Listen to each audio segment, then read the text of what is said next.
to Living the Reiki Life podcast. Hi, I'm Amanda. And I'm Christy, and we're coming at you from the Prairie Province of Saskatchewan, Canada. We met in the corporate world over a decade ago and became great friends. We started our Reiki journey together, and now we are Reiki Masters. Follow along as we navigate life living the spiritual world while still working the 9 to 5. We gather twice a month to chat all about Reiki and our Reiki journeys, energy healing, and other healing modalities. We are going to interview some of our gurus and cover a vast majority of topics that we find interesting, and hopefully you do too. Let's get at it.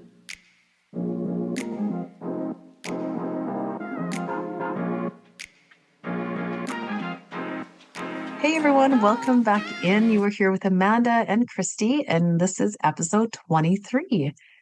We are officially in the new year and in Aries season, and I am so grateful to be in this new year, the year of the 8, and to be done with 2023, to be honest. I feel like this last year has finally closed out, and it has been such a purge for my family.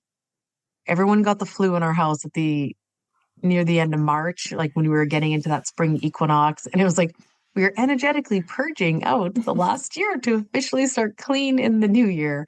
And just with everything going on. And then I even had weird website glitches with my bookings, which all got cleared up. So I'm just so glad that year is done, to be honest. It was a good year, but just that end part seemed to kind of hit hard for me personally. So I'm really glad that embracing this spring and disinfecting my house, doing a deep clean and opening the windows, it just feels really good to embrace this new year with our intentions going forward. Christy and I posted our intentions for the new year. If you're following us on Instagram, and I really want to connect back in with Mother Nature and really even have coffee with her every morning. That is my intention, just to start, and of course embrace those new moon and full moon rituals, which we will get into for April. But what's going on with you, Christy?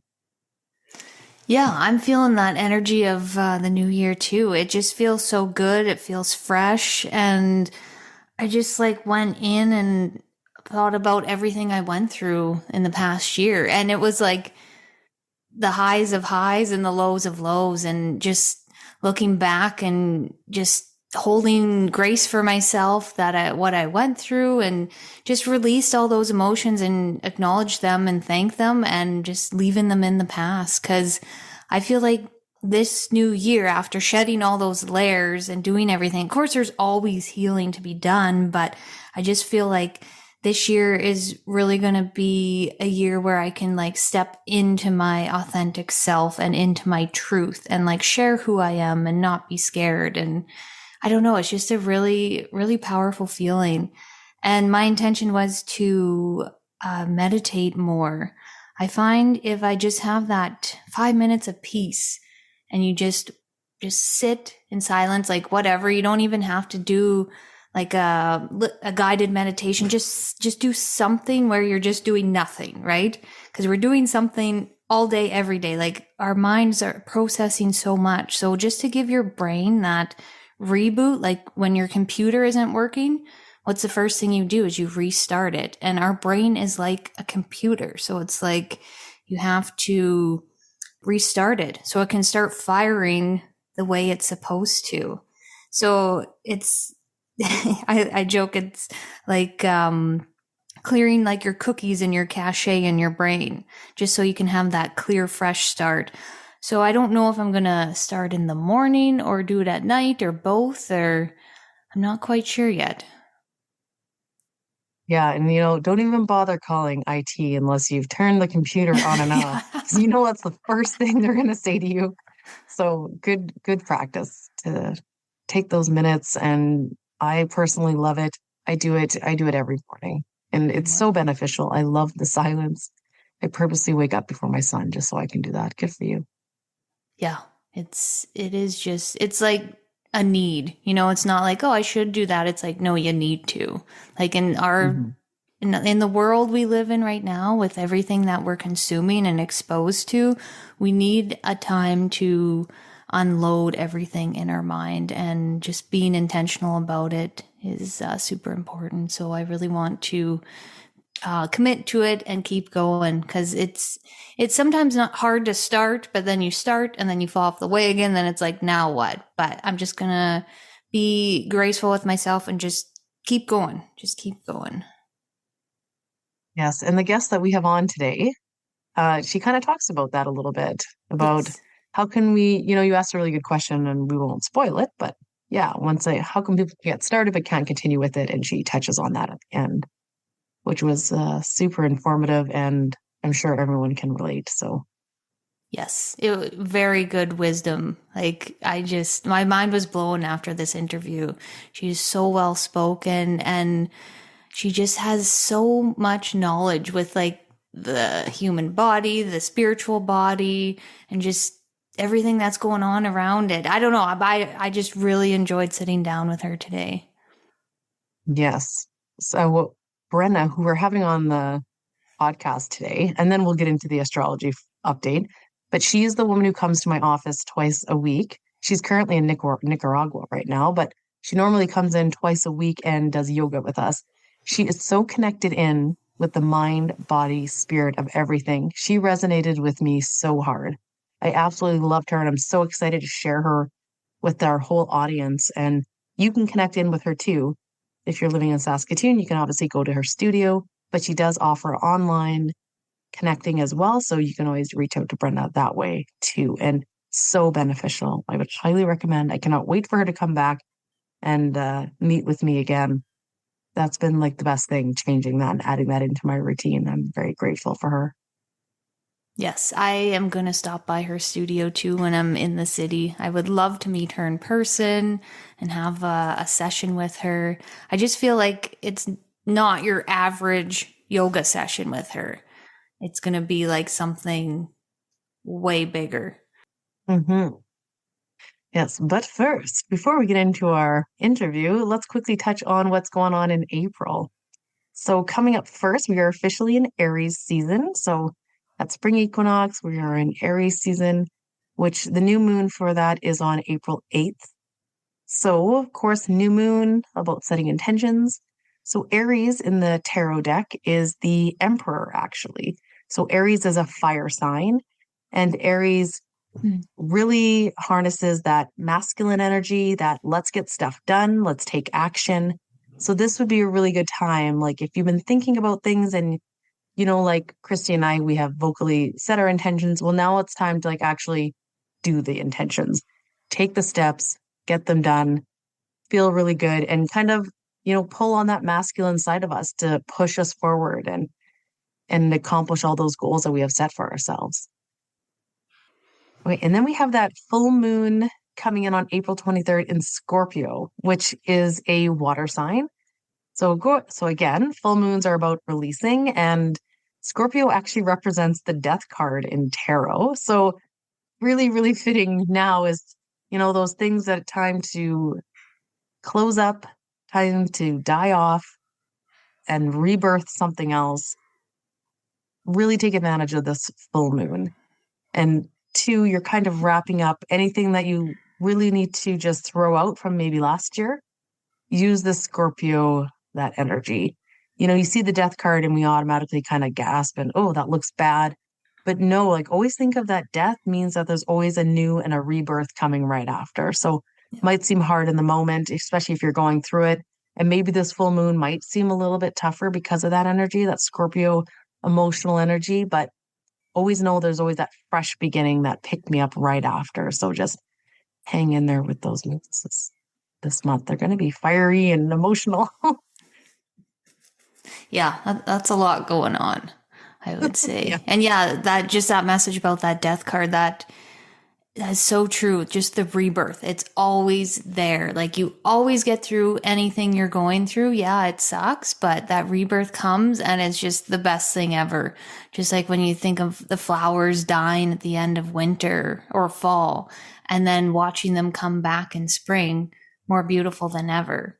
So just imagine like that's something that we all are in the cycles of Mother Nature, death and rebirth. That's just the way the entire universe works. So, Nothing lasts Yes, forever. that's right. That's a beautiful way to look at it. Hmm. And focus on that rebirth rather than the death. Of course, process the death, but what you give attention to is going to grow. So if you focus on the growth, that's what you'll feed and it'll be beautiful. Yep. Okay, let's get to our episode with Brenna. We hope you enjoy. Enjoy. So I met Brenna last year when she came to my office to start teaching noon hour yoga class. I was never a huge yoga fan, to be honest, but I got roped in from a friend of mine, and Brenna has changed my entire view of this practice just in 1 hour. Someone who is so connected in with the mind, just being as important as our physical bodies, and incorporating our connection to spirit as well. Brenna has studied yoga for many, many years all over and now co-owns her own yoga studio, Pure Living Yoga. Brenna has been helping other people get connected to their bodies for years now, and I even refer to her as the Tony Robbins of yoga. I am so happy you're here and to just educate us all. You are so, so magical, and I just can't even believe you come and you just I don't know. There's just like this bravery that I feel like you just naturally just speak in words that I'm like, people aren't ready to hear what you're saying, but you just let it flow and people are ready to hear. They love listening to it. But I always feel like, oh, people think that's too woo-woo. Don't talk like that yet, or don't talk to these people like that. But Mhm. you speak it and people are so receptive. So it's really quite encouraging to me that I should just be more in my power kind of that way and just speak more truly of who I am. You've, yeah, expanded me a lot and I just love it so much. I look forward to this class every week. So, yes, thank you for being here. Oh, thank you for all of that. Truly. And I guess in reflection and response of gratitude, it takes one to know one. Yeah. We see in others what is alive and exists in ourselves. And it's really this beautiful piece of belonging with one another and interacting in an authentic way or a vulnerable way or a brave way that allows us to remember and connect the dots within ourselves and have recognition in interactions like these, especially because we take into consideration the topics that we're discussing. What are we talking about when we're talking about yoga? What is yoga? It's the practice of self-actualizing. So we're even looking at just like Maslow's hierarchy of needs. We have this all blended in, that's just like one other way of describing what the yogis and the rishis and the sadhus and in the Vedas and all of these ancient texts, what has been written. This is just from a psychological lens, from just different languaging. But really what we're talking about here is pulling out the essence of what is organically inside, addressing where in our life there's things stacked on top that is preventing us from reaching that organic purity of our spirit. And the yoga practices are ways to dissolve that separation. So it gets, I find like, when you're talking about being brave and just speaking in that truth, because I inherently believe and know and have learned through these practices and from the spiritual texts that all of this lives in all of us. All I'm doing is speaking to what's inside of people already and just illuminating that light that's inside of themselves. So they're engaged because they're remembering, they're having light bulbs go off. They're connecting the dots. Their mind is opening up and firing. And then from there, that presence is there. All of a sudden, time slows down. You feel like the energetic debris or clutter from like people's minds being in different places start to settle. Everything gets still. And now we can entrain our vibration and frequency to elevate that through releasing practices of the breath, of movement, of keeping our mind focused on one thing at a time. And then when we're in a frequency, let's say, for instance, in Shavasana, where we've actually hit a relaxation state that our body starts to heal, we start to transition and have awareness into our subconscious or superconscious, depending on the depth of practice. And all of a sudden, then people are just feeling more like themselves. When someone feels like themselves, they feel better. They take that out with them. So again, I know I feel like I believe so fervently in the beauty of human nature, in the divine spark that's in everybody. And that if I just speak to what's already in there, the organic love and joy and oneness, and then work in strategies to try and dissolve separation, that person's spirit's actually going to just take care of everything. Yes. It's actually simpler than how our world and our society confuses and convolutes spiritual practice. We actually don't really have a relationship or understanding with what that is, or at least I didn't. I knew what religion was, and then I knew what the modern world and economics and all of that was, science and on and on and on was. But spiritual practice was foreign to me. And spiritual practice is, you don't need to really believe in anything. It is a practice of finding balance and coherence with the earth, with what is around us in nature, with how we feel on the inside, what we are physically doing, and how we're thinking.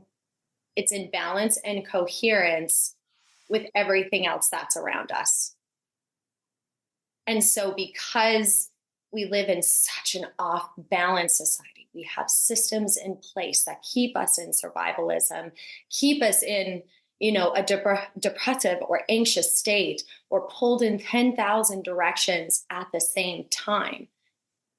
No wonder our frequencies become destabilized. No wonder there's confusion or just a lack of clarity in what a spiritual practice can provide for us and how we can connect to a spiritual practice through yoga. And so that's been a lot of like the teachings that I've received from many, many different teachers.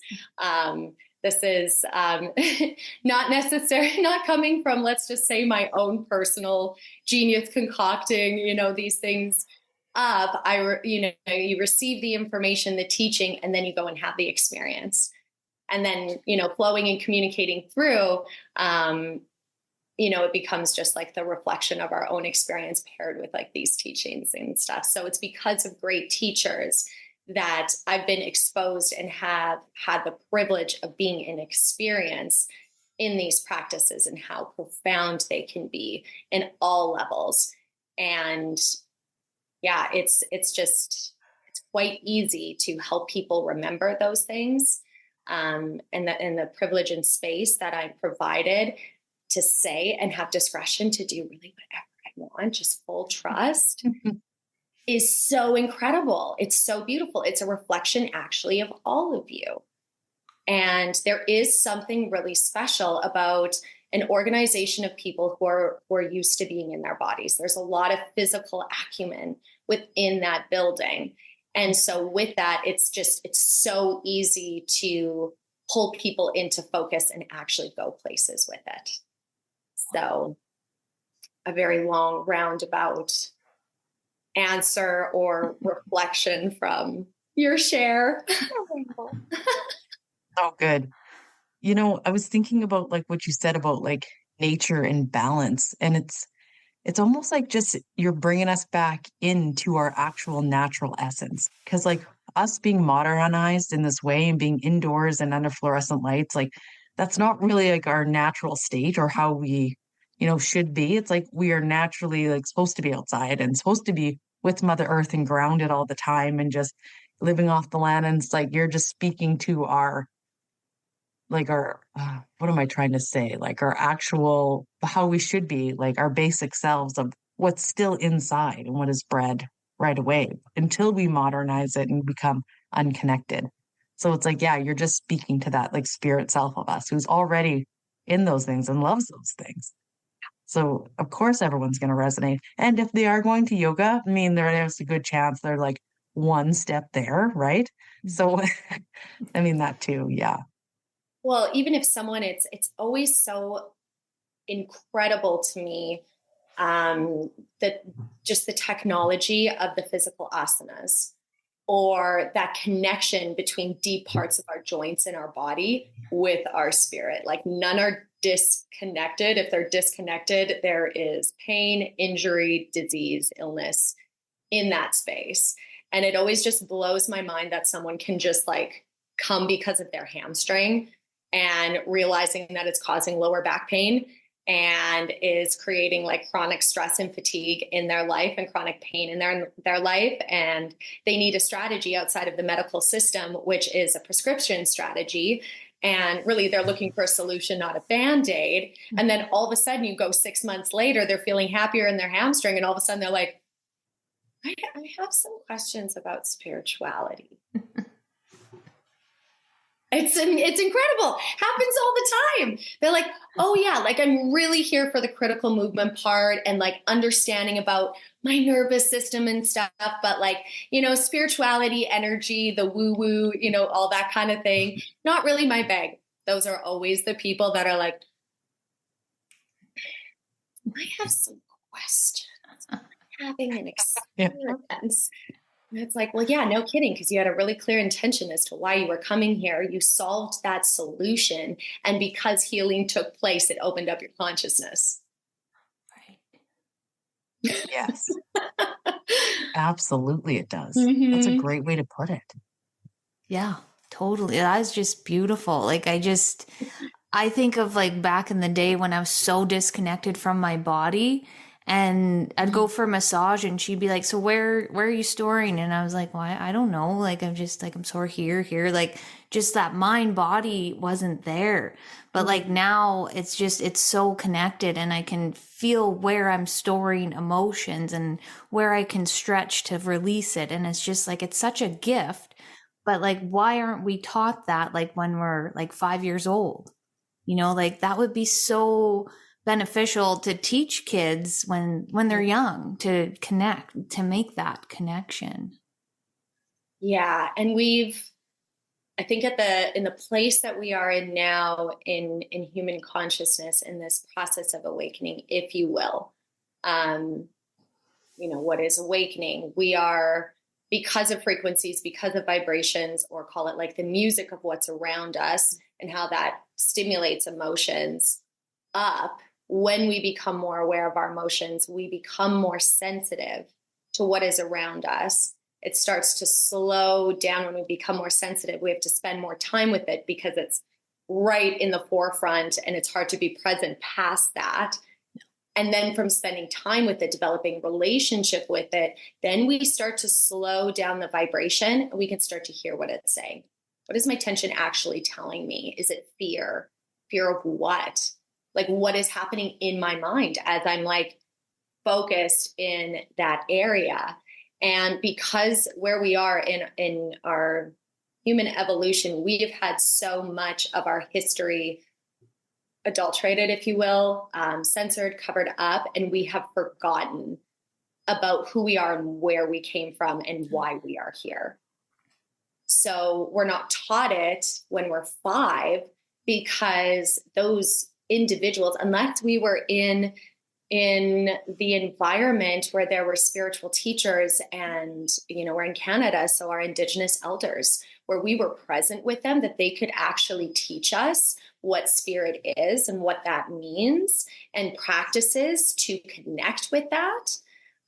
Going to sweats, like things like this, being in prayer in big groups, going and coming together in circle to have joint emotion together to help open and release it. Like that has been silenced and cut off here. Mm-hmm. So no wonder there's a disconnect. We need for this to work and this to be open, this energetic channel, Vishuddha, the throat chakra, to be open so that it slows down the language, so that it's not just like, oh, I have pain, but I don't know why, because I can't hear what it's saying. This is cut off. And that's been disintegrated. But the beauty of our culture also, and the beauty of spirit, it will always find a way to come and trickle in and wake us up.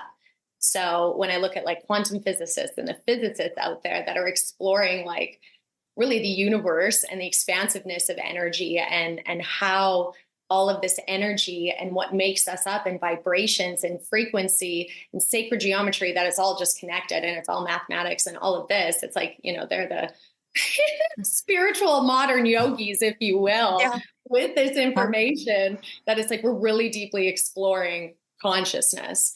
So we have the potential to actually learn that. It's just not been streamlined in the mainstream. You have to then go consent to studying that at a university later in your life. So it's really interesting. Education is shifting and mindfulness is shifting, and people are asking better questions. People are looking for deeper strategies to slow down the vibrations and the intensity and have language for their experience. And that's the sensitivity awakening aspect of things that I think just when we were growing up, myself included, we just didn't have that awareness around us unless we were subjected to it. You don't know what you don't know. Yes. And, I just think of my parents, for instance. It's like they're so beautiful. They come and practice at the studio.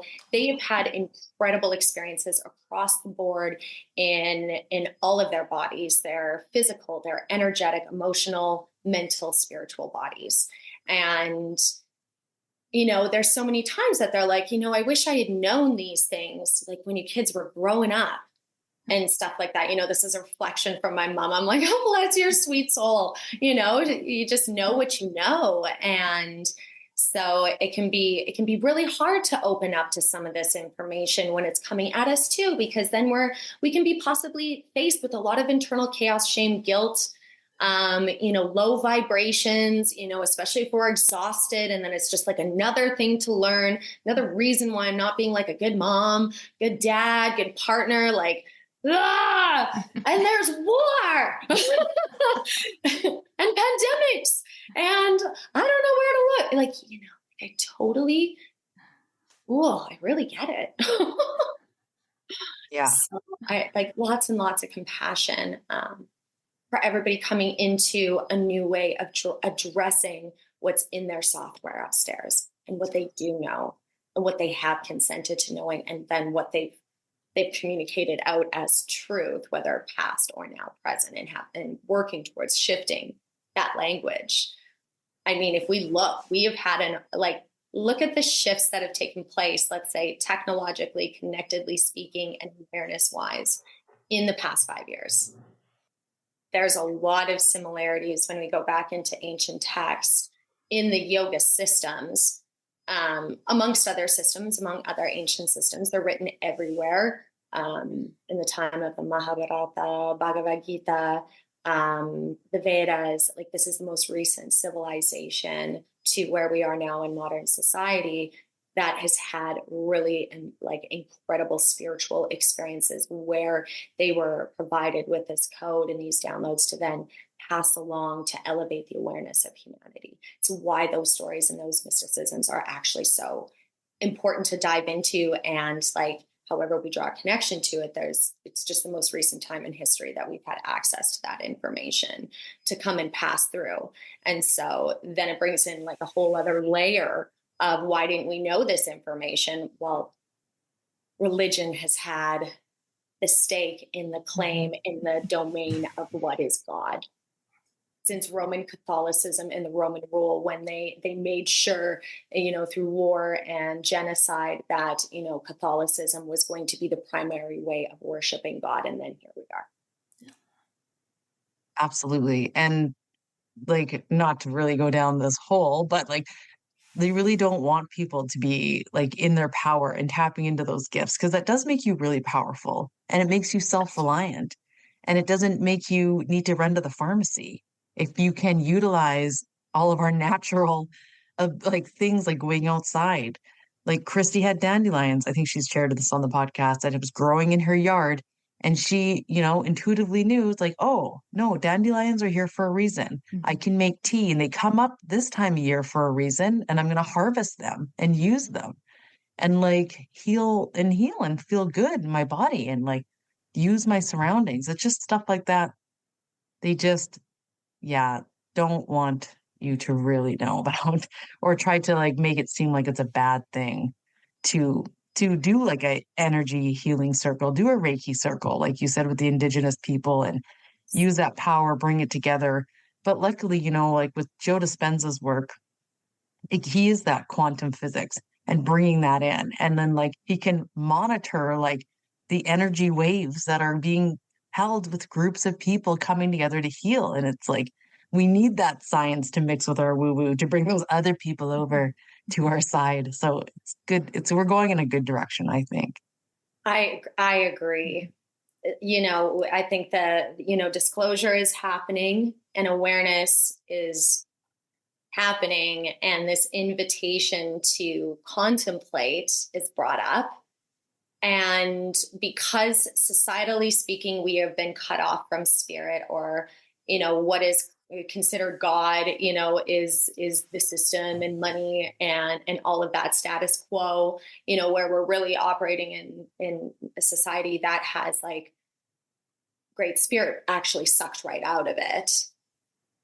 When we look at where we are today and what has like helped us arrive into this space. So we have like our history and a singular narrative. And then all of a sudden we have where, our food is being genetically modified, which then creates a whole sort of issues in GMOs within our body, decreasing our frequency and making us more susceptible to illness, fear, disease, energy leaks, all of these kinds of things. And so again, we're just like going and looking for what is going to be like the Band-Aid solution, because it's like, how do we pinpoint what the problem is when the information is actually being covered up? I think, someone can go and choose to like shop however they want or consume whatever information they want, as long as they have the information of what like the raw results are. It's just a very like one-sided story and singular narrative. So a lot of things have been, bypassed and dismissed, or just from PR campaigns, creating like a false narrative that's available for people. And so there's just a lot of confusion. And I think when we can come into a practice of like decluttering our energetic field, connecting with like the organic state of our peace and our joy, that's, the natural state of a human being. But a baby, they're not peaceful and joyful, something is wrong. Well, the same goes for us. And so when we can come back to that place that lives actually within us, then we just want to continue also feeling good in that way. And so that's where like that awakening process is. And I think just people are starting to push through the blockades and the obstacles that have been placed before us from lack of information and the spread of ignorance and lies. Follow the money. Follow the power. It's like not to be like, it's like, oh no, the woo-woos are getting conspiracy theorized now. Oh God. Really not about that. Like it doesn't, again, this stuff isn't overly complicated, especially when we really like sit with ourselves and start asking deeper questions why and go beyond just like the surface. And that all just requires time. And what is the thing that is being vied for the most? Our attention. It's like we pour on our attention and our presence. So yeah, this practice reminds us what's inside, and it's incredible that we can grow up. Like I use myself as an example, not knowing anything about yoga, what yoga was, even practicing at studios for the physical practice for the asanas, without really knowing what the tie-in with yoga was with the asanas, the physical postures, until I trained deeper. And even then, so there was like almost like multiple levels of misinterpretation and stuff, and to be in an industry that I didn't even know existed when I grew up is just like a testament to the human potential and the actualization of our spirit that is inherently in everybody, craving to ascend and expand and feel in harmony, essentially. Yes. Yeah, and that brings up a question. Like, I'd love to hear how like yoga found you. Like, how did that all happen? That's a really great question. Yoga, I don't have a memory without yoga. And so let's keep in mind, yoga means meditation in the Tantra, Hatha lineage of yoga. There's different schools of yoga. So in the one that contains movement is Tantra. Tantra is the practice of awareness of what is below or what is above. I will transmute and integrate and alchemize within myself to bring what is above, below, and into the world. Ascend heaven on earth, if you will. That is a tantric statement. So coming into a state of harmony and coherence with divine light is what is that is saying. That is what the practice of yoga is. And then as science of the body got better, then they're like, ooh, if we physically move in these sacred geometry types of ways, we can align our chakras and our energy centers and channel more effectively, way freaking quicker. Let's sweat. And so they integrated the body, because you can't forget about the actual physical dense matter that actually draws our spirit and connects it with gravity. So yoga, for me, my earliest memories of deep meditations or astral projecting through, like during lucid dreaming time, was as a child. So the birthplace or memory or awareness of yoga, I think, came into my prefrontal cortex. I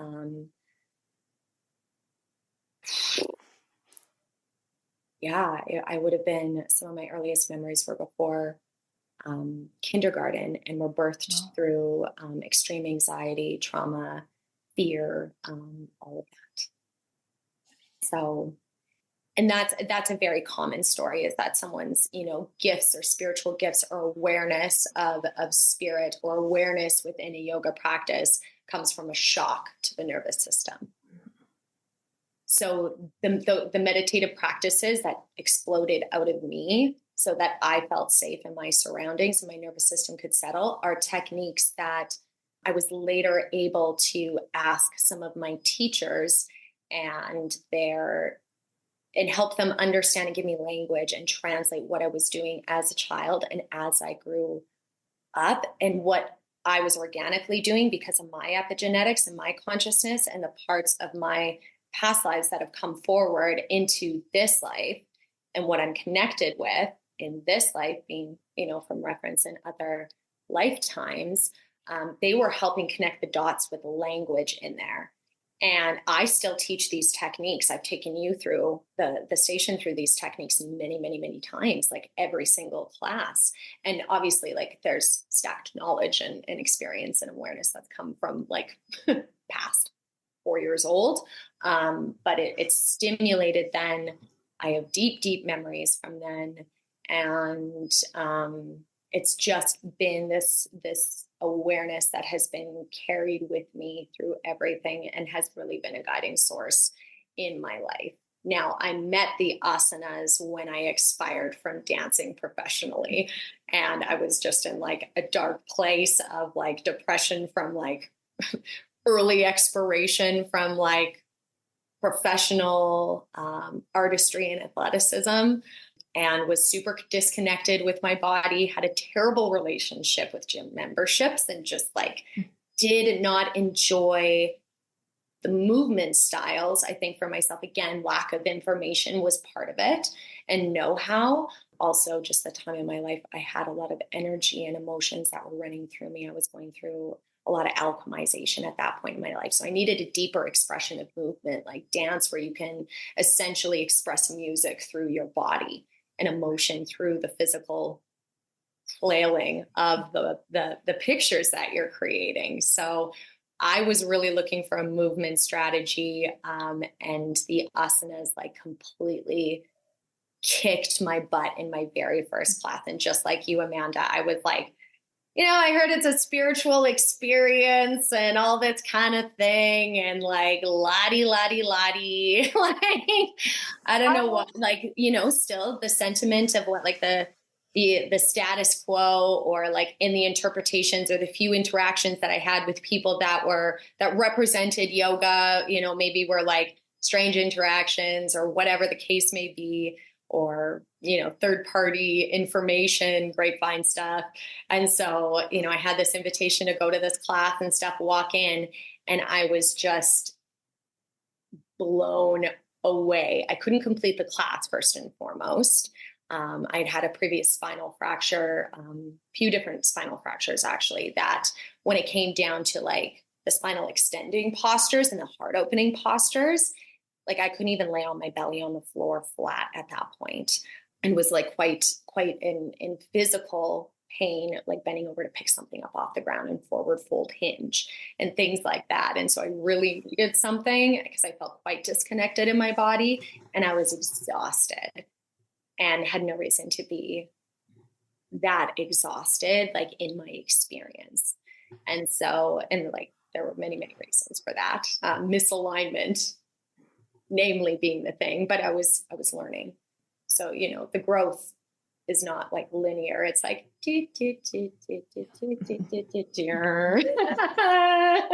it's got a little bit of a different type of shape and geometry than just a straight line. So when I went to my first class, I couldn't complete it. I ended up in Shavasana probably partway through.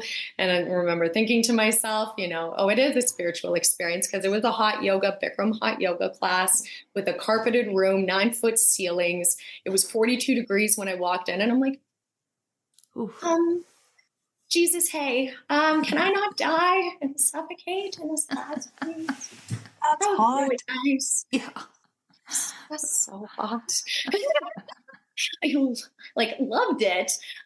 Well, I really had like fireworks go off once I left. I couldn't believe how clear my field was and how clear-minded I was, and how much it kicked my butt, and how well it served me a very strong reflection of my ego, my fear, my attachments, my masks, my lens of perception.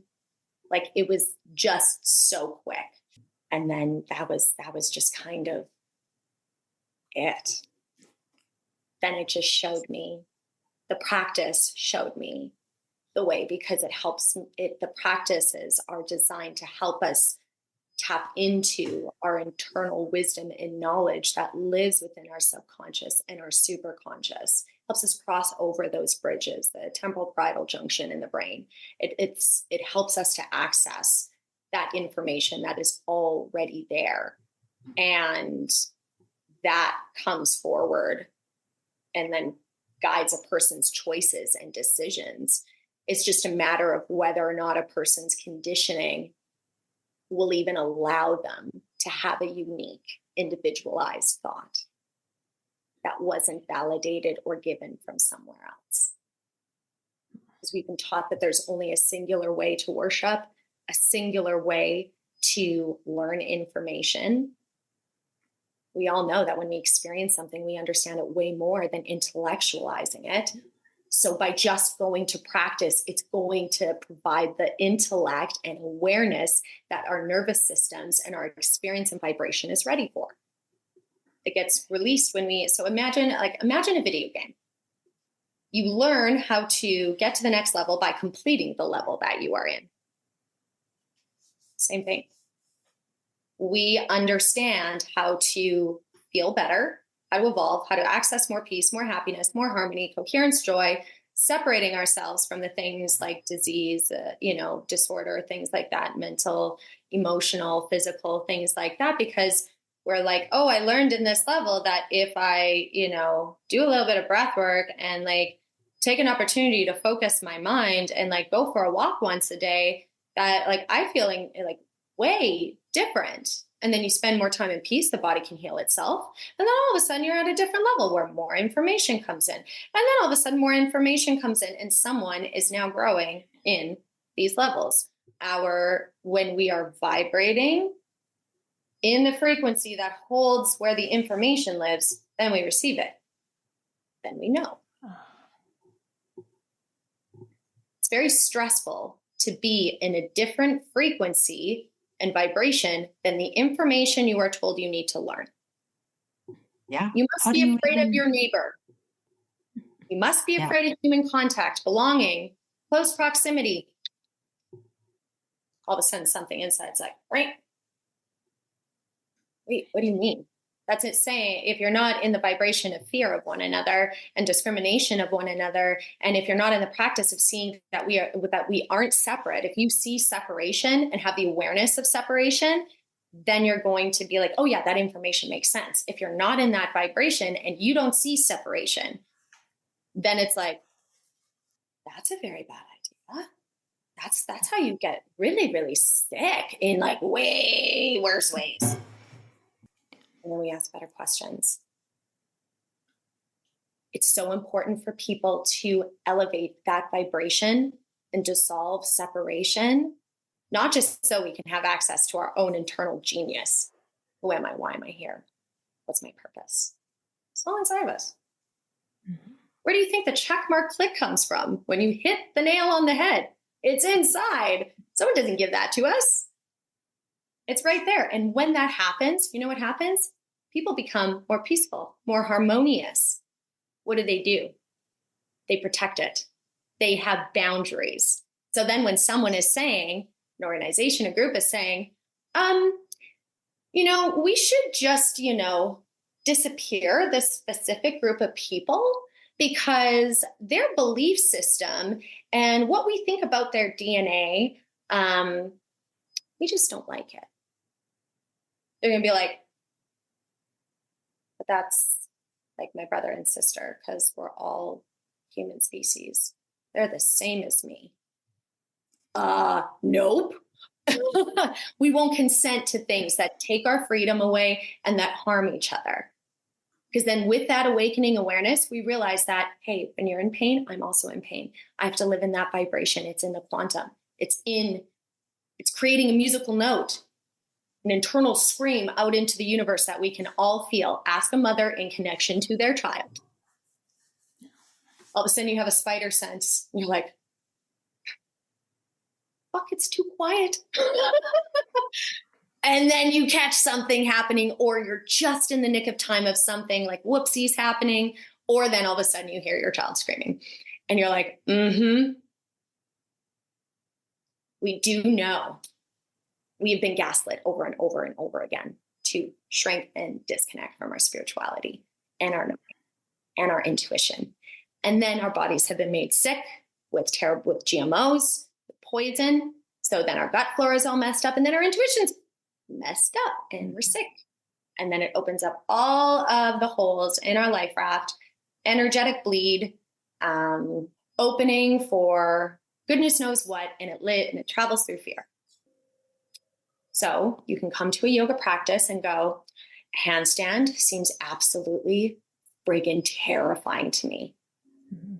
Okay, well, that's an indicator that you have a relationship with terror. Do you want to work through that?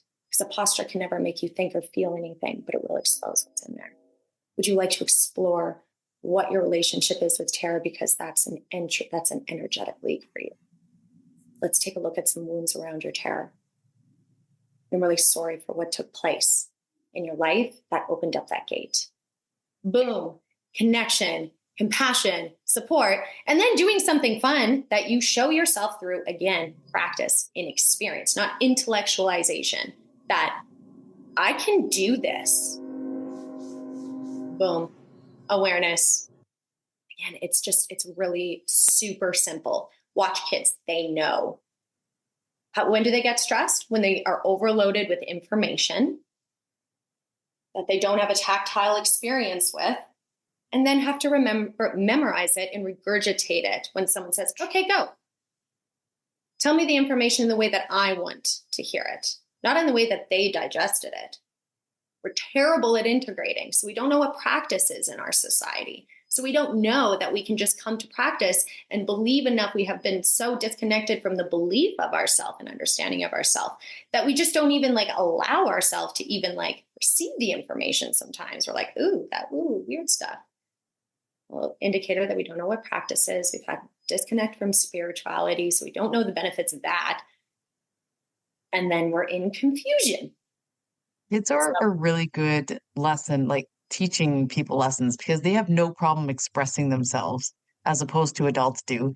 Like we kind of dove into this on a separate episode, but about how we like store emotions in our physical body. And it's like kids have no problem. Like if they're annoyed or if they're frustrated, they're gonna let you know. And unlike us, we just like swallow it in, and then all of a sudden our shoulders like hurting. And it's like, can you get into like how yoga can help like heal the emotional body? Because like this is a real thing. Like if your shoulder is hurting, I would look deeper into just like, yes, get the adjustment if you need it, of course, but like what's causing it and look deeper. How can yoga really help like tune into that?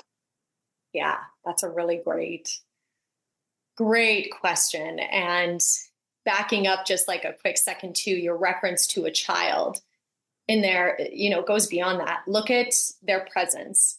Look at how much energy they have because they're present with what's in front of them.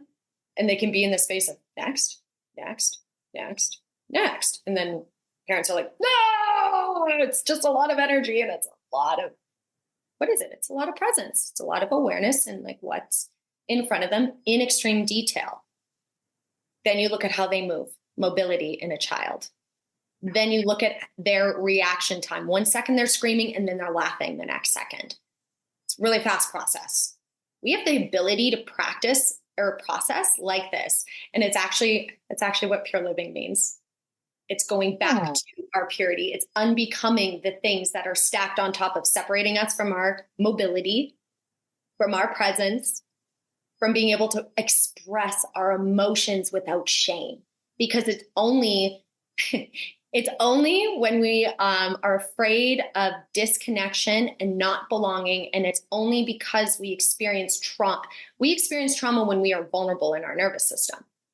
So you express yourself and then you get in trouble for it.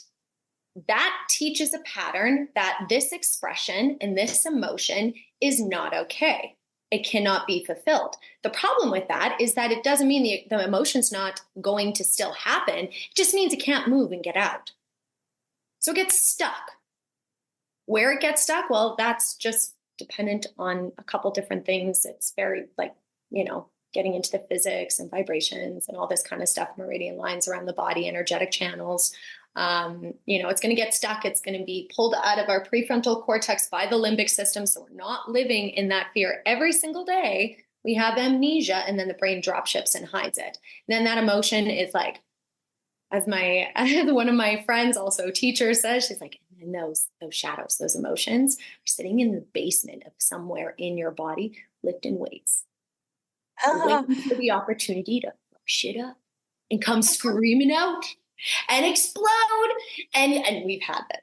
We all have a relationship with this. So in efforts to the yoga practice, we've all got stuff in the basements of our souls that are like lifting weights in the dark, just waiting for the fire, and really like mess up our external experience. And then we have to deal with the results of our actions and our words.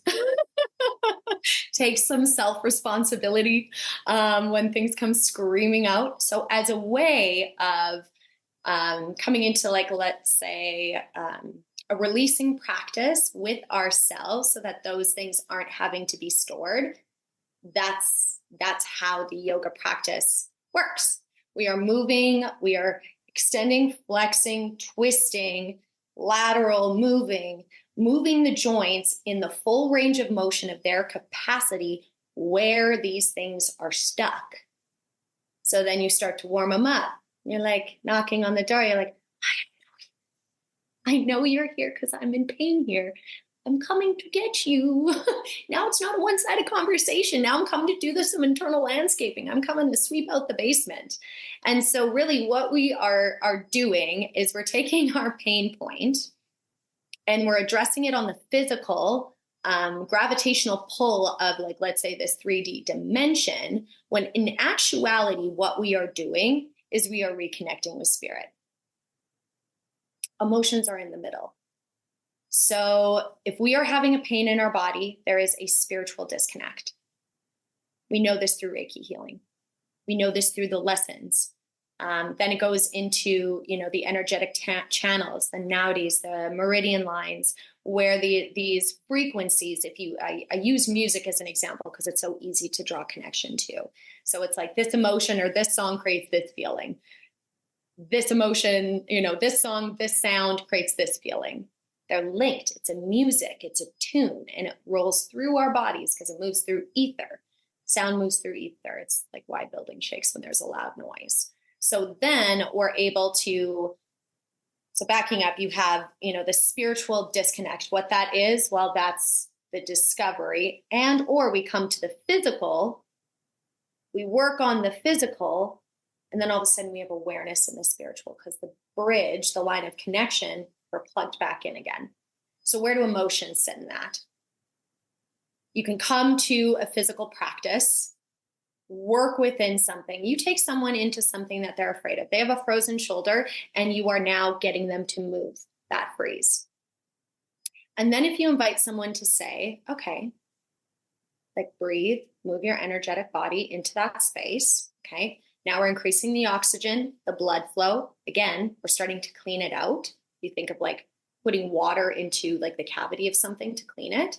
That's like really what that rush is. The oxygen, minerals, nutrition, blood flow, all of that is happening because of the critical movement. And the oxygen. And then from there, we can invite someone to consider what they're experiencing. Can you isolate how you're feeling in this moment as you're moving through it? What is the fear saying? What does the fear feel like? And all of a sudden, as they're moving their shoulder, they're realizing that, well, what my brain is saying is all of these, maybe it's extreme language, maybe it's, you get into the hips and it's all self-worth, self-degradation, self-hate, all that kind of stuff. So there is parts of the body that do tend to, from what I've observed and experienced in myself, has a tendency to lock certain information, timelines, specific vibration codes and motion code in. But then you start moving that area and you start detoxifying, cleaning it out. And all of a sudden you can hear it in your mind and you can feel in your heart what's happening. And then that's where the emotional release comes in. So then awareness comes in. All of a sudden, the language, this part, clears out. And now the intellect, the wisdom of the heart and the intellect of the mind, they come together. Oh my gosh. I have been holding on to speaking my truth about this very particular thing. Like I just got shot back into a memory of like an argument that I had with my partner. And this is a pattern in our relationship. And I haven't been speaking to it because I didn't know how. And I was afraid of rejection and afraid of abandonment and breakage and communication, like having like, the lights disconnected between us. I was afraid of that breakage and connection. So I didn't say anything. And because of that, that awareness got stored, that feeling and that intellect got stored. And then now I'm stuck. I can't move. And then now I'm, inherently mad at God because now I'm fighting with my partner and I'm in chronic pain right now. And now I'm mad about being alive. Disconnect from spirit. So when we move the body, and we reference a child, pure living, that mobility. You were that at one point. You don't calcify, get stiffer as you get older. You lose what you don't move. So you create connection in the physical. You'll create connection in the spiritual. They're not disconnected. It's all one thread. It's just like taking it and plugging it back in again. Yeah. So that's how, I guess, there's many teachers that I think would have more prolific and finessed ways of explaining, like, the emotional intelligence and connection, like, our emotions and intuition connect with spirit, and then the intellect of the mind delivers us language to understand and translate it into this world. And, that's filtering all through these channels, and the clearer the channel, the healthier, the stronger, the more flexible and open and present the body can be, and the more in confidence we are and grounded and just like feeling friggin' awesome. the more we can receive, the more we can channel, because you can't hear when you can't be present and when you're distracted and dissociated. And we have a pain problem right now. Ask our medical system. It is an incredible pressure on our medical system right now is pain management. Yeah. And the solution is drugs, Yeah. opiates. So then people are like, oh, fuck, now I have an addiction problem. Well, no, you don't. You had a disconnect problem before that created a pain that you put a drug inside of you to numb you away from it. You didn't have the tool to deal with the disconnect in the first place. And now you think you have an addiction problem? No, you didn't have a tool. You didn't have coping mechanisms. You were disconnected prior to that. So there's a lot of processing that a person can come to. And I think we can all deeply feel that as well, or we have interactions, or we have friends or family members that have suffered in these ways. We've seen it. So again, it's like, even going back to the very beginning of our conversation, it's like, to speak with bravery and truth. I'm like, you already know all this stuff. Mm-hmm. Just compartmentalized it into one place. Could you imagine if a doctor wrote a prescription to go to yoga? It would just be like life-changing. Like, here's a prescription. Go to Pure Living Yoga and get this filled. And we will reimburse you 80% and start feeling better. Come back and see me in 2 months. Yeah, it'd be life-changing. I actually believe that is a possibility. And it doesn't have to be far away. If enough people said, hey, we would like to have our movement subsidized, it wouldn't take long to get enough signatures of psychologists and physiotherapists to say, yup. Mm-hmm. I think that's something that collectively we could ask for. That would be I don't amazing. think that's well, it's really not that far away. How many people would go for massages? We're already there. Yeah. It just needs to be crossed over into this industry. And physicians are starting, there are physicians who prescribe non-GMO diets. There are doctors that prescribe nature, going out in nature and being physically active.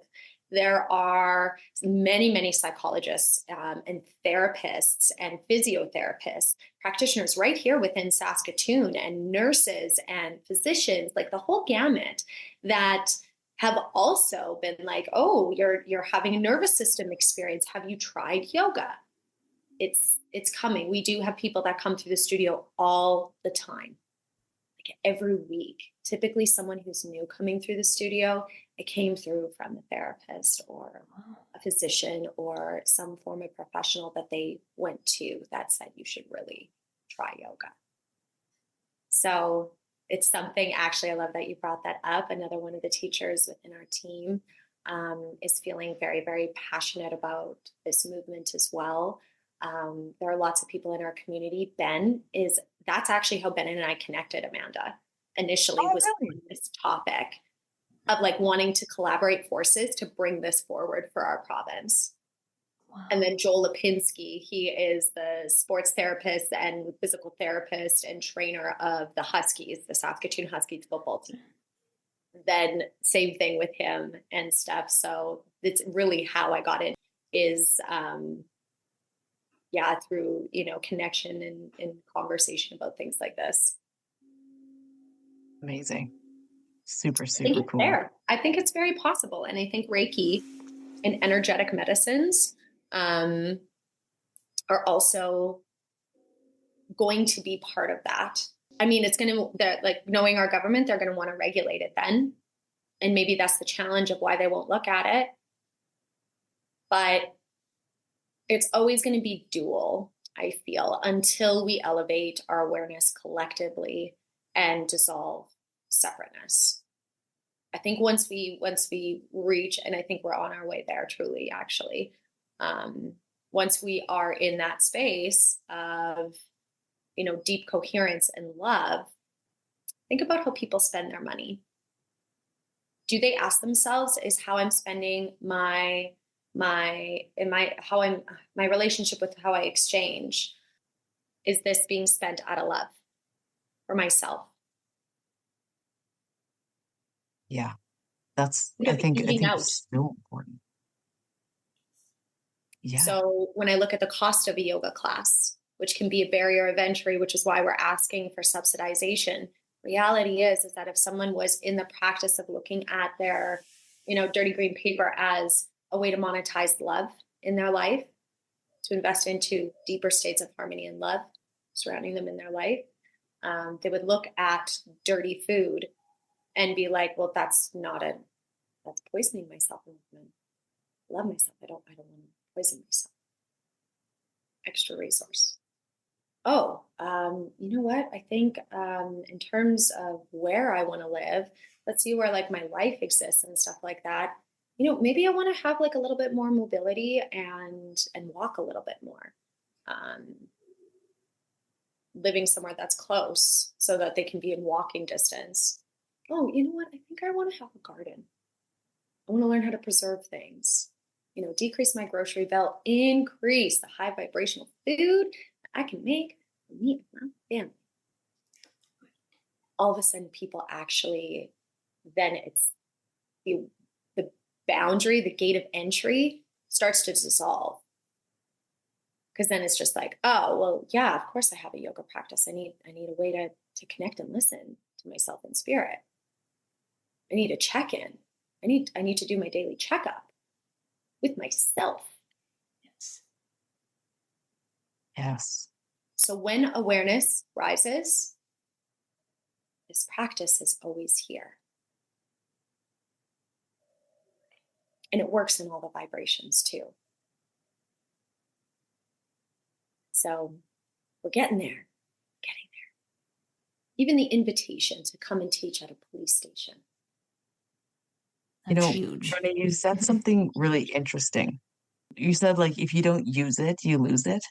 And I just think like you had a sub in come in one day and she was talking about how when people develop like that candy cane, like they have that hunch and that hump kind of on their back. She said that, I know she called it a candy cane. I laughed, like it was so funny. So, and she said that never can be irreversible. It's like there's that tissue or it's what is it in that like hump kind of on your back? Like I don't want to like put fear into anyone to motivate them to move their body and get into a yoga practice. But this is like serious stuff. Like you do need to move your body or you could candy cane. So like well, there's so all what is sorts going of on? things that can happen. Candy cane, I think, that's unfortunate. We are also looking at some epigenetics within there as well, where people are genetically predisposed. So when I say that, what that really means is that there was a trauma somewhere earlier in the genetic code of that person. What does this look like? What emotionally does this look like? Yeah, You're you're hiding totally your heart. caved in. Your heart's not open. Suppressed, in fear, coping, hiding. You go far enough back, you might find some of your lineage in a situation or a time in life where they were like, ah. And then you wonder why you're predisposed to this, because all of that just carrying down the line, light switch was on in one, and then it passes on if the light switch, generational trauma. Here we go. Right. So are people, what I encourage people to do is study your own family. Let's not like open up the field and call in extreme possibility of fear within us. Because again, it's the gateway. We open it up and that it kind of always like, sometimes always happens. It's like awareness, fear, like, it's like, to sear through the line and clear it out and stuff. We always tap into some of that dual side of the fear. It's just, what are we making the priority of truth? What are we saying is real? So could someone from being at a computer, emotionally disconnected in a virtual reality for many years on end, is this likely the position that they are going to age into? Well, totally. Absolutely. Is that going to happen to you? Well, I don't know. Look at your posture. look at how you hold yourself. And is there an epigenetic predisposition and pain and trauma that has come from that? Could someone experience an injury and that be the result of not healing that tissue? Yes. Now, what I would say in terms of irreversibility, I actually deeply believe in all of my being and bodies that everything is actually reversible. You know this from connecting the dots on the energetic plane, going and weaving and taking, oh, here, something's not moving properly. Oh, weird. This feels the same. Grab that. Okay. And all of a sudden it's like that person comes up to like, my pain's gone, voodoo magician woman. You know what I mean? And it's just like, now we just like really all have that ability to connect those dots to some capacity. I think different beings, different DNA code, wherever we did come from, whether that be like certain, well, now it gets, for some people, this might feel like take them over the edge, but like depending on which star system we came from, where did our DNA get blended from? So it just depends on how far you want to go back into where we came from. And if you're going to want to get into like the antediluvian times, pre-diluvian times, like the pre-deluge floods that took place and, you know, destabilized and rocked civilizations everywhere, where the information that we have is like post. Oh, that's the starting of humanity. It's like, no, we have bones that are old. Like we have structures and pyramids that are older. So again, it's like you go back, it depends on what your belief systems or where your awareness has opened you up into your consciousness of remembering. That is going to, I think, be some of those determining factors, if that makes sense. That does make sense. And like I've witnessed somebody actually heal like that hump. Like it was really bad, and it was like so protected of the heart. And then the person was removed from a situation that they were at for like 20 years. And then they ended up going for myofascia massage. So they're working with the emotions of releasing. And like this person went consistently and just worked through a bunch of garbage. And all of a sudden I looked at her one day and I was like, holy shit. I was like, her hunch is gone. I was like, wow. And it just showed like doing that inner work and moving like the fascia and all of that too. It just like expanded it and opened her heart space. And yeah, so because I'm starting to have like a little hump here too. And I'm getting worried. My massage therapist, she's like, you better like lay on the foam roller or do something. She told me that could become permanent. Pull your head back. Notice how much time you spend there. This is very heavy. Oh, all the time. Lengthen out the back of the neck. Pull here. And you'll feel it rock all the way down your spine. And if you find consistently come back to yourself, just like find the floating space, find the lightness. If I pull back, and even if you take your peripheral system down, if you can see your heart and your heart is in front of your head, when we get heady in your face, right, when we're being meek, we hide. Yep. When we're present, our heart leads. So we can just like pull the base of the skull back and work the structure through the sides of our body that are responsible for our thorax to be able to lift upright. Tightness in the hips is a huge problem because how do you press your sit bones in the ground if your pelvis is locked and doesn't tilt in a posterior or anterior manner? Like these are going to prevent a person from getting into it. But even moreover, people coming into these positions being afraid of those positions. I think something to really bring awareness into is that when we're moving really deeply in the joints, we're accessing gray tissue and gray tissue, connective tissue. So if you move your ears, massage your ears out, like even doing it right now, you will feel a temperature change when you move your hands off. That's because there's an increase in blood flow. It's actually going to feel a little bit like a release, feel a little bit more spacious, like, oh, that was nice. Oh, that's nice. It feels good. You feel more present, more peaceful, all of that kind of stuff. But what's happening is that oxygen, blood flow, nutrition, vitamins, minerals, all this stuff is now going into that tissue because we moved it. We have this kind of tissue all over our body in the deepest parts of the joints, in the deepest parts in between the spine, surrounding the spine, every joint in the body.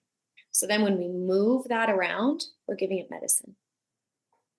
What I would like to bring into awareness for people and why they need to move that way is that you run risk of injury when something's not moving, because then you're bracing. You slip and fall and your elbow goes, right. And all of a sudden there's a tear in the connective tissue. Well, the only way to put medicine in it that would allow it to heal needs oxygen, blood flow, nutrition to heal. The only way to get it there is to move it, but you can't move it because it's torn. So then you have to go get surgery to repair it, and then it really hurts. And your gut bacteria are all messed up from being in anesthetic and painkillers and all these things. So now you're having a mental, emotional experience. Your body is like, oh, what do we focus on to heal? And it's very stressful, very chaotic. And then you need to move it. So then you have to, like, I feel so sad for people when they're just like, oh yeah, I just got rotator cuff surgery. Like, tell me about your experience before. And the people who had like an injury from sports, they're just like, oh yeah, they rehab really quickly because they already know how to move it and they already know what it feels like to feel good. Problem is when the person who doesn't know how to move it, doesn't know how to connect to it, injures it, needs the surgery, and then is told to move it, what's the probability that they're going to do it? That's what I would like people to be aware of. Let's get excited about prevention, not from a place of fear. Well, if you'd rather not be annoyed by your experience, something goes sideways, you have a whoopsies, you get into a car accident, where life inevitably happens, then it's like, not to call that in, but who knows?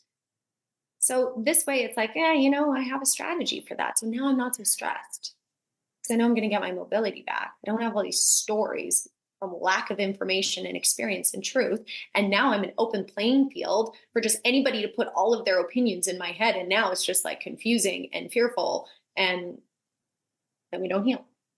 Rather than being afraid of potentially being this and going, what would cause this? Or if that is a fear, okay, what are some indicators that I need to look at in myself? Okay, how am I holding myself? Where's my awareness in my spine? Does my spine move? Can I move one vertebrae at a time? Do I have awareness in even what that means? Like, where am I disconnected in my body? Where can you see it when you close your eyes? Can you see your body? Do you know what your toes are doing in space when your hands are on the ground? If there's disconnect, there's a blockage. Let's put some oxygen. Let's put some movement in. Let's pendiculate it. Let's wake it up. Let's resuscitate it. Come on. Come back to us. Let's on. That's why I sometimes sing to your guys' body parts. That's really interesting about the breath being a part. It's just oxygenating all those areas when you're taking those breaths. And we don't really make a conscious effort to really take those deep breaths. If I'm not being conscious of it, I'm just, on autopilot and I'm just taking those shallow breaths all the time. So my body's not getting that oxygen that it needs to move like it should, right? Well, and not just that, what is beyond the movement, what's happening in your nervous system when you're breathing that way? Because that's actually going to be the determinant factor if you have clarity that you need to go and consciously breathe and have a yoga practice. Or are you too distracted and too busied and have too many stories of what you should be doing and why I don't give myself permission to do the thing that I actually need? Yeah, that's when you need to go. Mm-hmm. And that's when it's the hardest. And that's when the best growth happens. Ask any athlete when they're breaking through something. Same experience. Through developing functionality, strength, flexibility, mobility, that strength and that openness translates into all of our bodies. It is the fastest way to strengthen your energetic field and get rid of the holes and leaks so that you are a stronger Reiki practitioner. Get your body dialed in. Get your diet dialed in. Know how to fuel yourself with effective salts and sugars after your session to replenish that energetic field. Strength, openness, clarity. Then all of a sudden, emotionally, you get triggered. You have XYZ on your to-do list and you're like, oh, but I'm just like really feeling a sadness and a grief right now. And I just really need to cry right now instead of putting it on the shelf. Or, okay, I'm going to go to the bathroom, have a cry to see if I can shelf this. And then I'll continue to think, or I can't shelf this and I need to reschedule this thing. So it's not becoming a problem for anybody else. Then I can just take care of myself. Strength, openness, not projecting, blaming anybody else for the experience. I just need to hold space for myself so that I can feel like myself when I'm in, the presence of others and then share harmony and coherence. So we can all live in that. That's nice. And then all of a sudden mentally, also clear in what the heart's ask is with enough coping tools and knowledge to be able to put us into an experience to be able to feel in that way. It is in the doing, but it travels through all of our parts. It links everything. And then you go and you have that bath to, relax and, in your Epsom salts and stuff, and you're feeling open, you're feeling strong. Well, when you're open and strong, think of like vacation mode. You're feeling great. You're open, you're strong, you're ready to receive. What do? You ask questions. You get curious. Birthplace is spirituality, curiosity. Right. Just all really, really deeply connects. Get strong and open in your body. It'll translate everything in your life. And the perspective. And how does it change? Well, we elevate our perspective. It's not a presentation into the world. That's the misfortune in fitness and well-being, is it's become very egotistical in looking in a certain way. But if we go beyond that and it's just like, why am I even like attracted to that in the first place? Whatever that might be. Most people would be like, I just see like lots of like openness, grace, strength, beauty. Takes one to know one. We all want have that inside of ourselves. So when we take it all the way and we don't just stop at the physical or stop at the energetic or only address the emotional or the intellectual, it's all got to be tied together. And that brings up a question I wanted to ask you.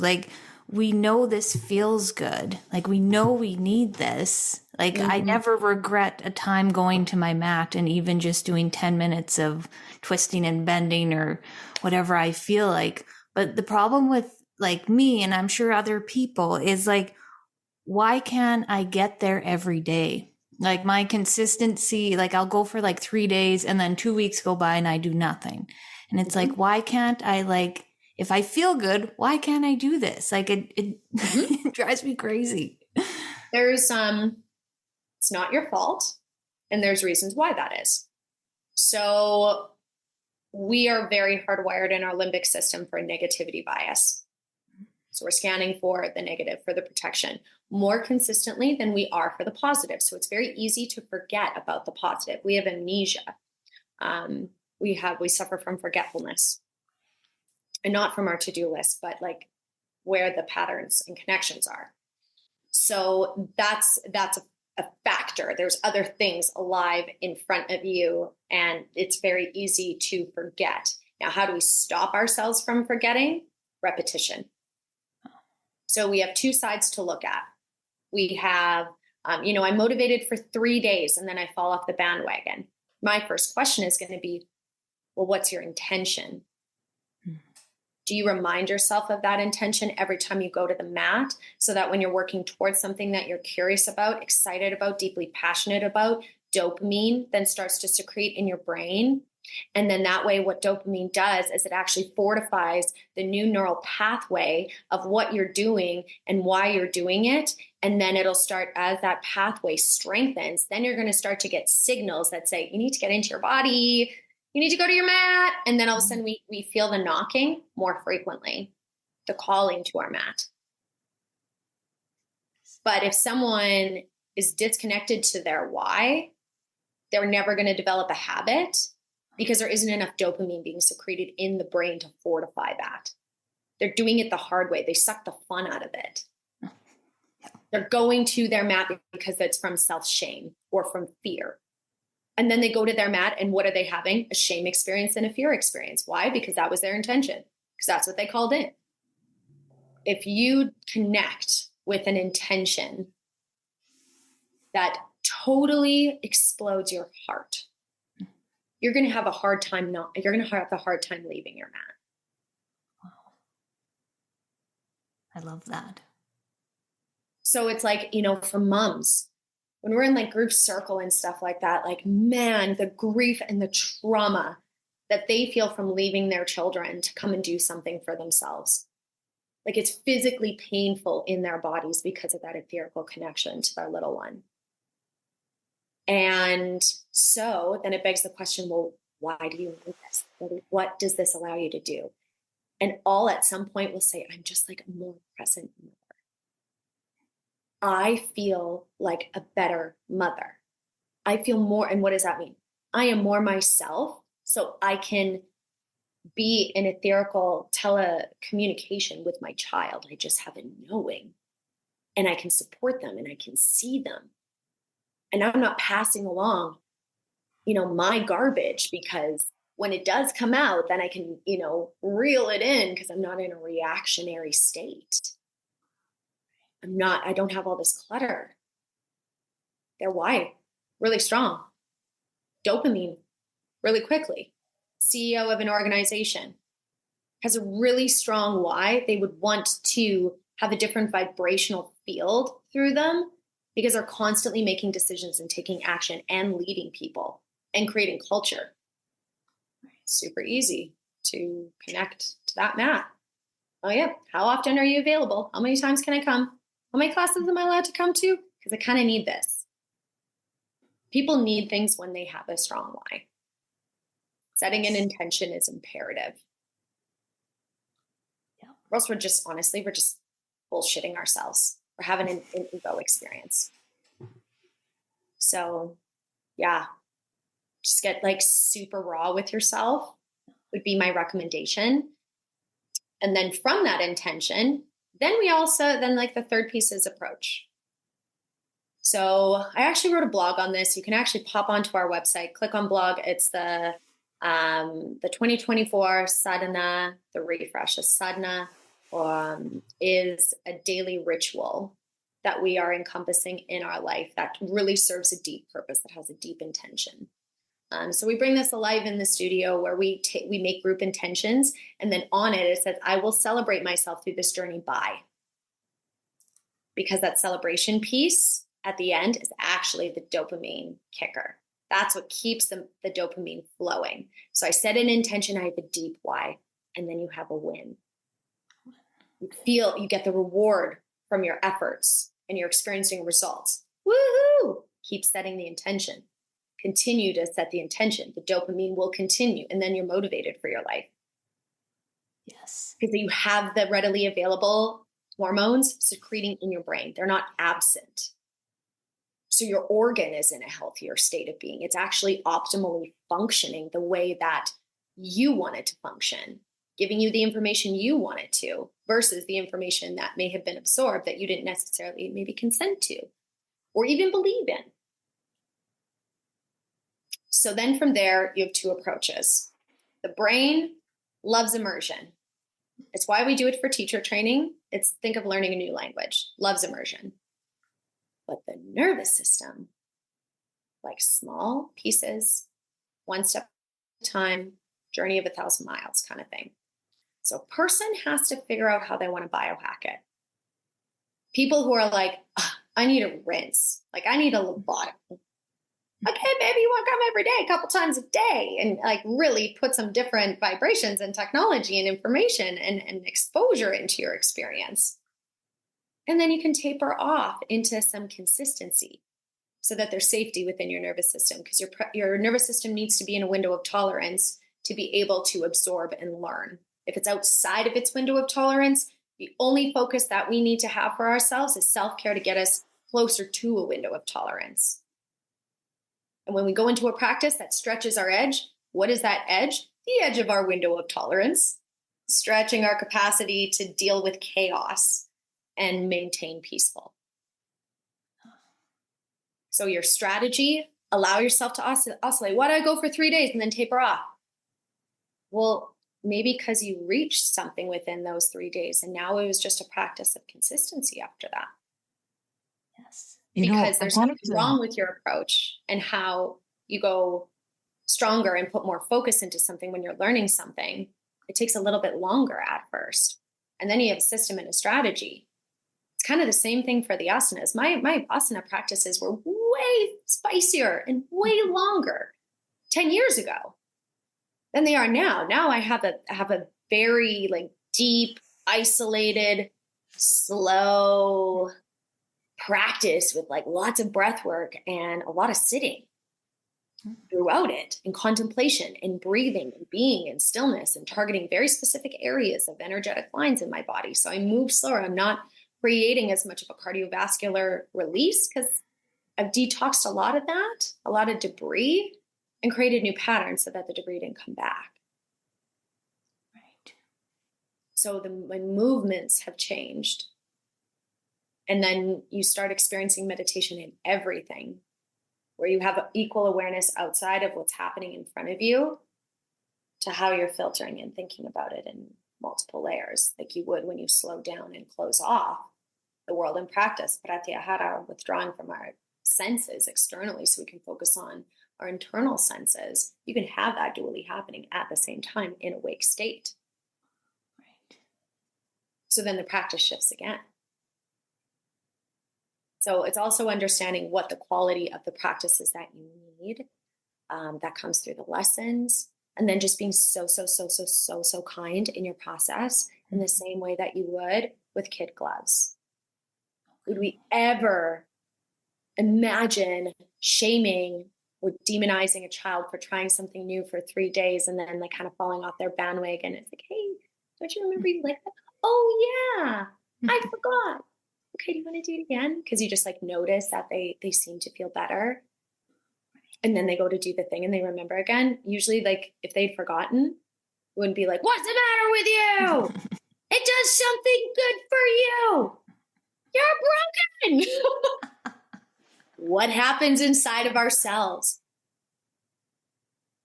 Violence sometimes. Yeah. And then we have to recover from our own attack. And then we become afraid of our mat. Right. There is a lot of illusion that happens with us that creates a story. When we start to bring those stories alive, then we could start to unpack why. Why is this hard? Also then addressing time of day.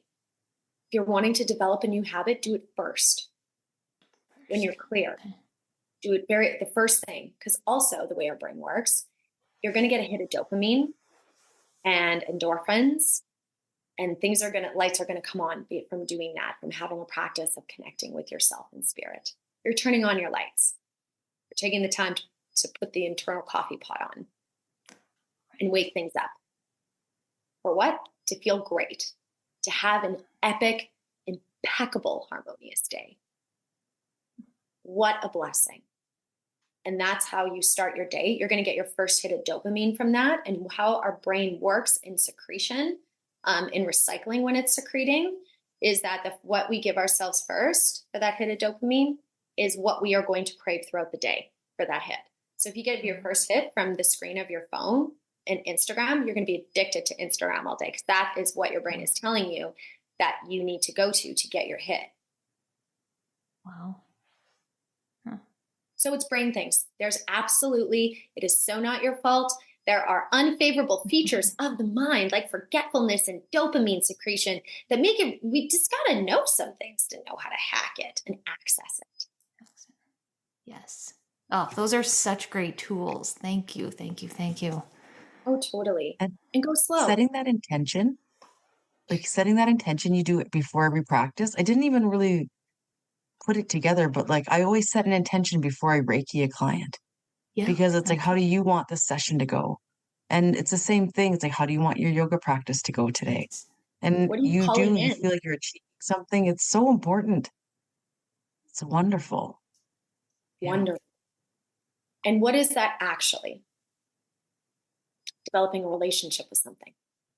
Yes. So then, if we take yummy steps to developing a relationship with our mat, with ourselves, we can take that into building relationships with other people because the steps will be the same. Right. Life doesn't have a practice round. Yes, it is if you practice yoga. So you can practice your life on the mat. Ooh. Ooh, I love that. Self-triggering practice.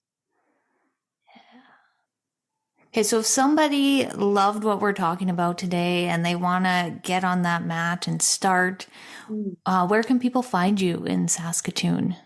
Come to the studio, come say hi, come, make eye contact with any one of the teachers.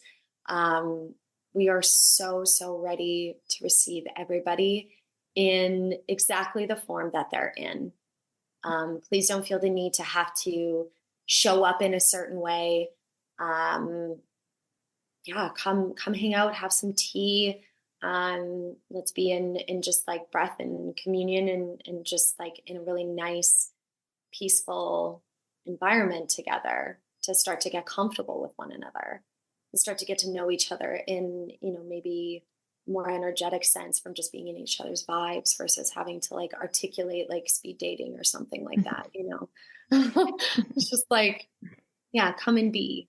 If that's not accessible, join us on sweatchillbee.com. It's our online studio. We have pre-recorded classes. We are building out that library. Admittedly, like we have had a lot of things, as many other businesses, that have demanded our attention to be in the forefront with the people that are readily physically in front of us. So we're really excited to dive deeper into building out that online platform. But it is a great starting point, and there are live classes every day that are streaming currently from our Emerald Park studio. So you can come into a live class, a studio class, straight from your home, or you can do pre-recorded classes as well, or connect with any one of our teachers, book a private, have something dialed in specifically for you. That's a great place to start. Maybe you're just like, I don't even know what to choose. And look at the schedule online. And what is a vinyasa? What is a hatha? It's like, word, it's in another language. That's a bit of a barrier. So immediately someone's overwhelmed. I mean, you can click on the class name and you can read it, but if you get like scared of doing the name, it might prevent you from asking deeper questions. So private consultation is a really great, beautiful place to start. So that person has individualized tools, or coming into workshops. We regularly do development workshops to help people understand what yoga is. What is this breathing thing? What do the cues mean? What is my alignment for my goals? And what the heck is an intention in a yoga and a meditation anyways? So we discuss that. We do breath work and meditation to then have small groups. So people are diving deeper into learning how to communicate with their nervous system strictly through breath, and how to stimulate and oscillate either side and pendiculate either side of their nervous system to elevate their homeostasis and have deeper awareness and release, and tools that you can take with you because you're breathing all the time, and you can control and retain your breath at any time. So yeah, they can come and join us just presently online. And then if you're in the position where you're really feeling like you're wanting to just like separate yourselves and dive into community and community living and the focus of yoga, that's where retreats come in. And so this is where the birthplace of Retreat Center has always been alive. In our business plan, my beautiful, incredible partner, he is also in the same industry and has been an international community builder and leader and developer of communities that highlight our organic grace and divinity and help to live in that light, in those experiences. And so coming in and diving into an immersive yoga retreat is a really great opportunity to learn some things, and kind of be separated from distractions so that you can fully learn and be present, to then bring those things back home with you as well. That's where some of the deepest transformations take place, is when someone can be just like really fully present for an extended period of time. Have a retreat. In Nicaragua. Yeah. Yeah. Nicaragua. It's really great. Wow. Yeah. Just phone me. Send a text. Just connect. Just send out a smoke signal. I mean, literally, think about it in the quantum. I'm sure something will happen. We'll run into each other at the grocery store, something like that. Yes. Right? It's so true. Yeah. Mm-hmm. That's wonderful. Yeah. So if anyone is interested, definitely connect in. Pure Living Yoga is where Brenna operates out of. And Brenna is going to leave us with a short meditation just to send us off on that great note and enjoy. We're doing this today instead of a card pull because it is such a special thing today. So we really appreciate you doing that for us. Oh, I'm so excited. Well, just like any other class, meditation is effective with a deep intention. So what is the intention of our meditation today? What do you both need? Maybe in this moment or in reflection, if there was a tool that you could have, that would support your life when we're off this call, what would that be? Is that a specific feeling? And I'll connect the strategy. I think for me, just to kind of maybe like relax my whole like body. Sometimes I feel like my jaw is like clenching and I'm trying to really like be conscious and just like exhale my whole body just to be present and relax. What I'm hearing is space. Is there something I can do to create more space physically in my body, energetically in my presence, emotionally in my heart, and mentally in like any current situation? Yes. Am I hearing correctly? Is that the right translation to what you're saying, Kate? And that's funny you brought up the jaw. Like I clenched my jaw so hard last night, like my tooth is sore. So it's like, yeah. Me too. It's the full moon. Oh, yes. Qualities. My jaw is like, I was doing this since Wednesday. Wow. Okay, that makes sense then. Yeah, because I was holding everything in here and like the back of the skull and just, ugh.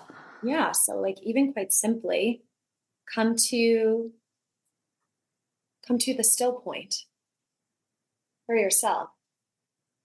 And then just like, are our viewers, are they Reiki practitioners mainly, or people interested in Reiki? Some of them are. Mm-hmm. Okay, well then like this is just like a really beautiful thing that you can do for yourself. Now tell me just like in where you are right now. So drop your chin, you can see yourself in your own camera, bring it parallel to the ground, and then pull the base of the skull back. Notice how the heart lifts. And notice how you can breathe it. You can inhale a little bit better, right? And now pull a little upwards motion and kind of relax back as if you're leaning back into your hands and let your hands cup. So you already know this still point brings a lot of connection and a lot of peacefulness. Can you feel in your own body as you bring your fingertips into the base of the skull? You can kind of feel a little divot and lift upwards and cup your hands. And then as you tilt back into it, just even bring your eyes to close and take one in breath Feel it, don't think about it. Exhale, out breath.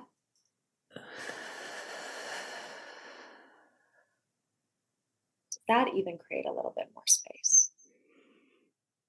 Yeah, I felt my back even cracked. That was lovely. So simple. Yeah. It's a meditation in and of itself. Putting my hands here, I can feel where my hands are. I can close my eyes and count my inhales and count my exhales.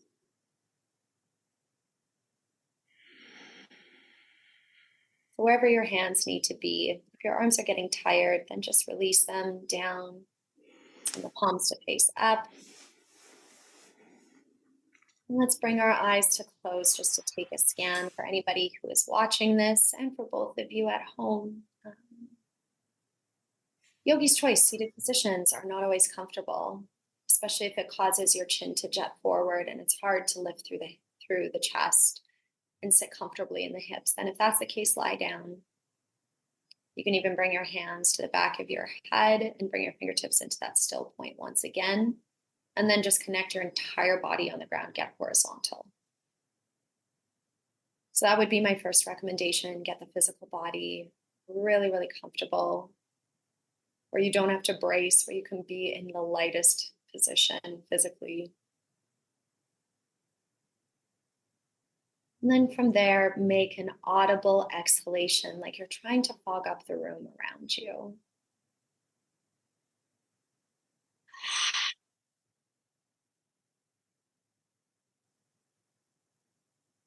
Pause the breath at the bottom for 3, 2, 1.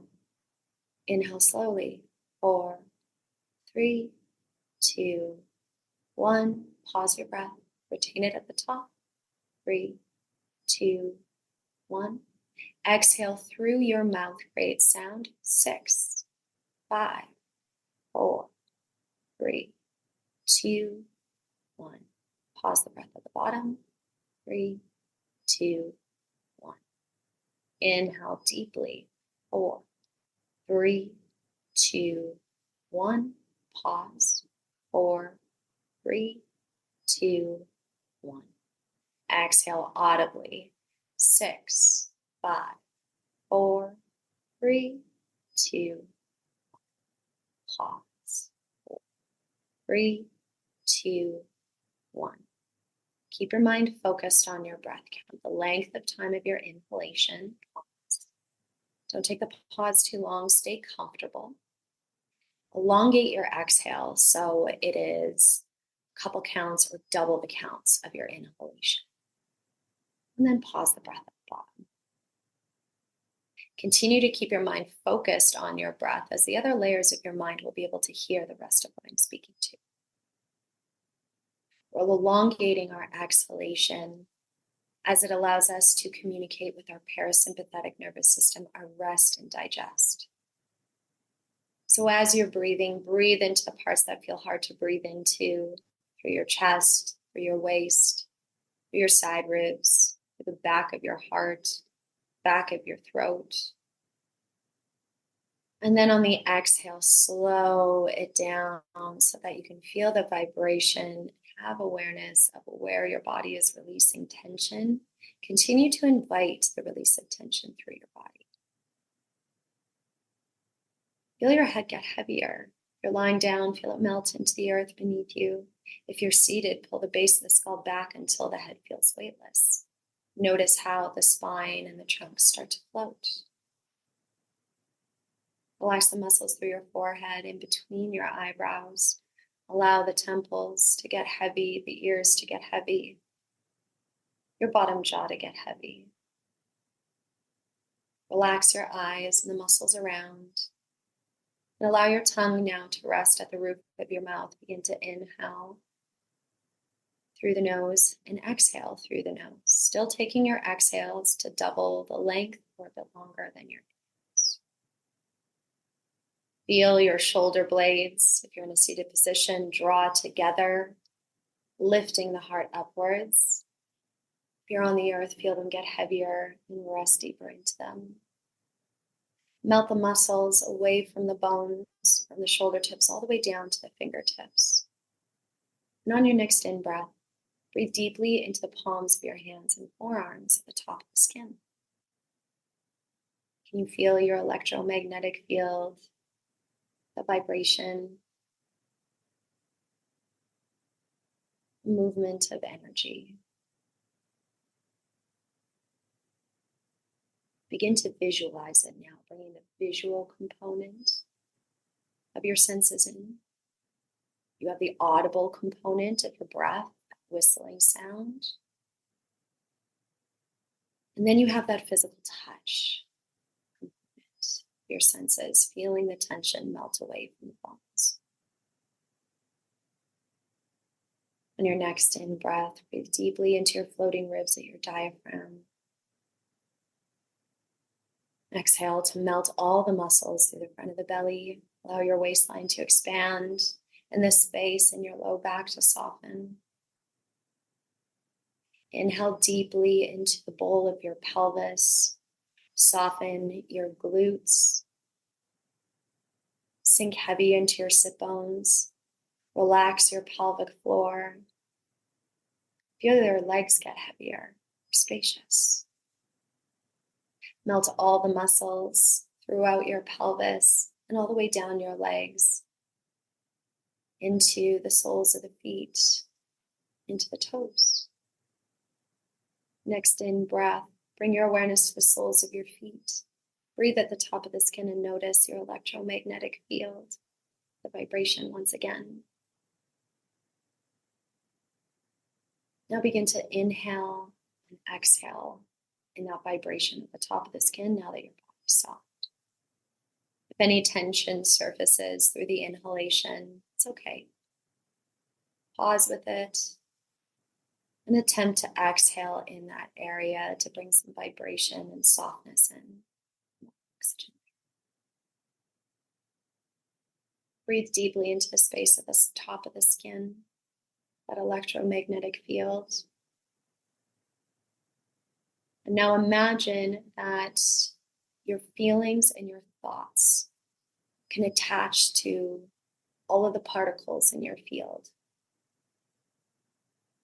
It'll surround you in your auric field like an incubator. It'll travel through you. Focus your mind on one word, one intention, one feeling.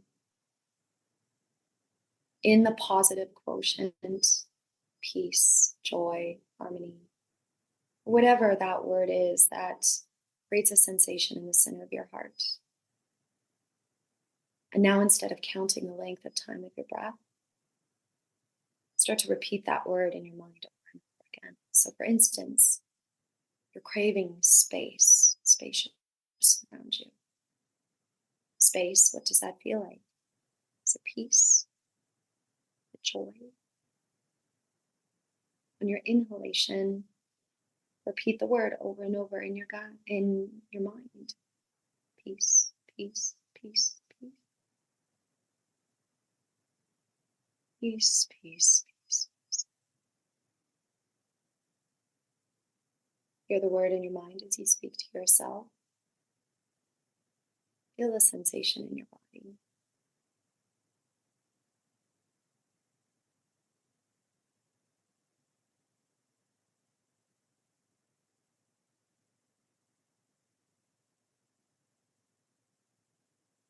Begin to lick your lips and swallow. Rub the tips of the fingertips onto your thumb pad. Start to breathe in more deeply, noticing where you landed. Collect a little data. How do you feel now? Physically, energetically, emotionally, mentally.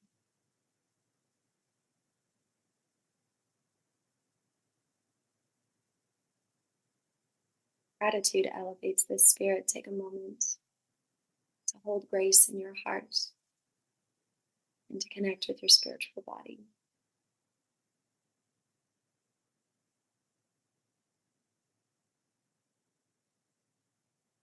And then when you're ready, Just begin to blink the eyes open and come back into your world. How do you feel? Wonderful. Oh my God. Yeah. Wow. I just felt like all of this just melt and drop, like my jaw just, yeah. Wow. Well, Thank you. you can just tell your jaw, hey. Yeah. Yeah. So amazing. Thank you so much for being with us today. We're going to leave everybody on this nice, relaxed note. Do this anytime in the morning with whatever feeling you want to carry with you in your day. Before you go to bed, feeling that you carry with you through your sleep state. Or maybe that you want to wake up with, whatever it is. Just call it in. Yes. Even if you don't believe it yet. Yet. Okay. Bless you both. Yes. Thank you. Yeah. Okay. See you soon.